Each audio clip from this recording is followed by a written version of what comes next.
Roundabouts and Firewood, a mental health approach for Irish guys.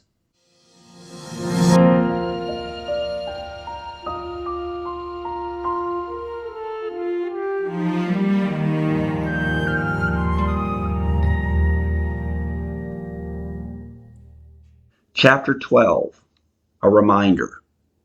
I had just completed a lesson with 3rd and 4th class students at a school in North Carey when the principal handed me a box of never-before-used science equipment. He told me to take it home and see if there was anything worth using for future lessons. I tossed the box in my car and drove off to collect Kian at school, where he was now a junior infant. When we got home, I opened the box. In it was an assortment of things such as magnets, a thermometer, iron scrapings, wires, and some wheels. All of these items were of interest to Kian, but the thing that caught his attention was a small plastic container. In it were 20 metal springs, ranging in size from the length of his thumbnail to the length of his pinky finger. While he messed around with them, I went to the kitchen to make a snack. As I was cutting off the crust of the bread of my son's ham sandwich, a memory came to me. It was the time my dad used needle-nose pliers to remove a small metal spring from the carburetor of my 1972 Toyota Corolla. This image led to a question. If springs can be found in mechanical objects like carburetors, where did those springs Kian is playing with come from? Were they old springs used in a factory of some kind? And if so, what did the factory make?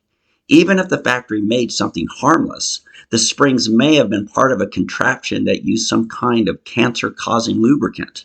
I ran back to the living room. I had to get the danger out of his hands. Have you seen if the wheels roll down the ramp or if those magnets stick to anything in the room? I asked. I want to play with these, he responded without looking up. Let's see if we can get one of Dad's motors to work with these wires. I don't want to. Why not? I like these. Of course he wasn't going to give in. He was focused on something, and he didn't want to be bothered.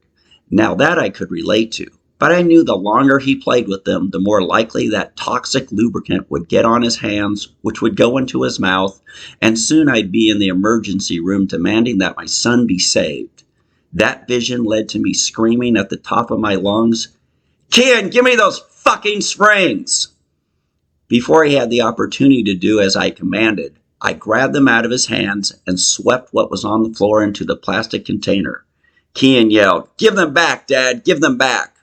I walked away, and he tried to stop me by pushing my leg. I kept moving, and then he started punching me.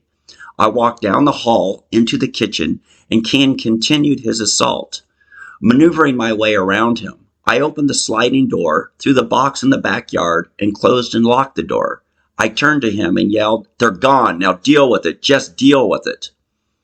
Standing in front of Kian was the guy who had always made it a point to line one side of the front room with plastic boxes full of such things as lollipop sticks, marbles, motors, axles, wheels, straws, and cardboard pieces of different shapes and sizes.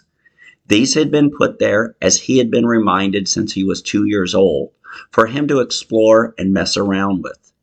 Yet today, when he got a bunch of new objects and chose to play with the things that he found the most interesting, his dad ripped them out of his hands and screamed at him. This craziness was just too much for Kian. He fell to the floor and began to cry. At that moment, I needed to pick him up. I needed to hug him. I needed to apologize.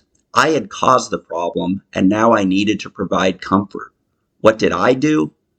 I walked out of the room and into the kitchen, where I dropped down onto the floor and started bawling. In my 1970s working-class neighborhood, I had never seen a man cry in front of his kids. I thought it was like a law of physics. What goes up must come down, and crying is something you do alone as a male or never at all.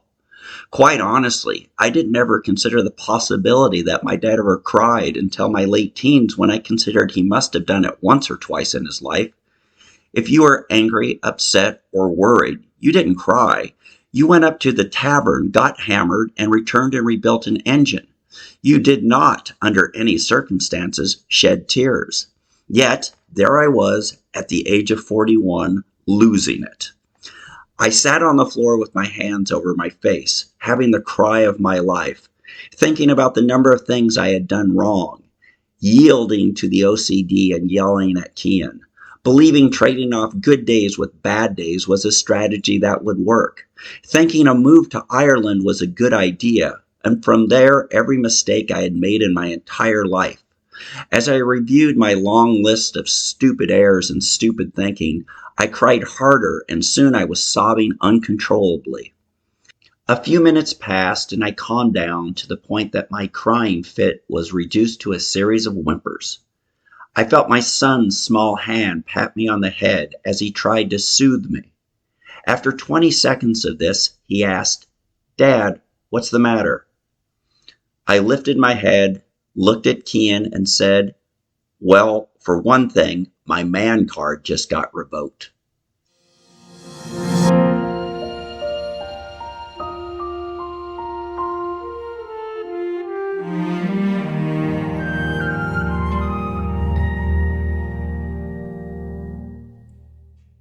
Chapter 13, An Obvious Solution.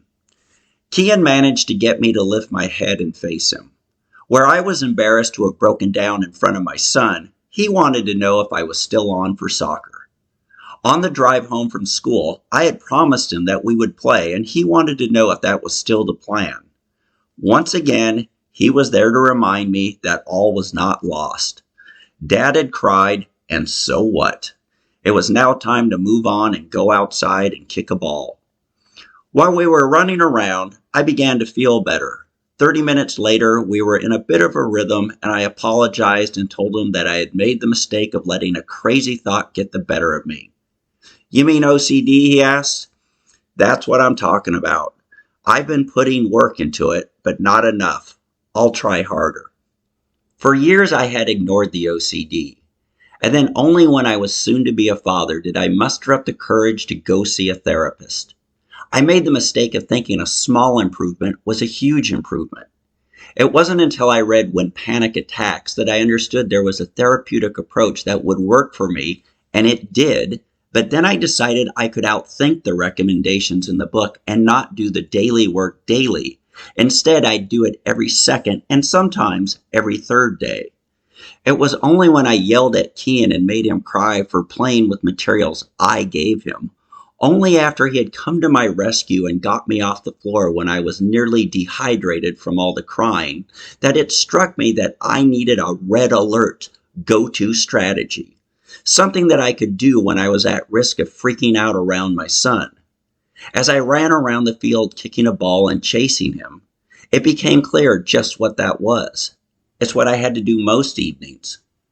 Those first 3 years in Ireland, the morning and afternoon shift were the easiest parts of the day. I worked and then took care of Kian, and along the way I experienced a number of obsessive thoughts, which too frequently would be followed by obsessive behavior. That part was easy compared to what happened next. Shortly after Kian's mom would pick him up on her way home from work, anxiety's close friend, depression, came calling and taught me the most important lesson of all when it comes to dealing with mental issues. You've got to move.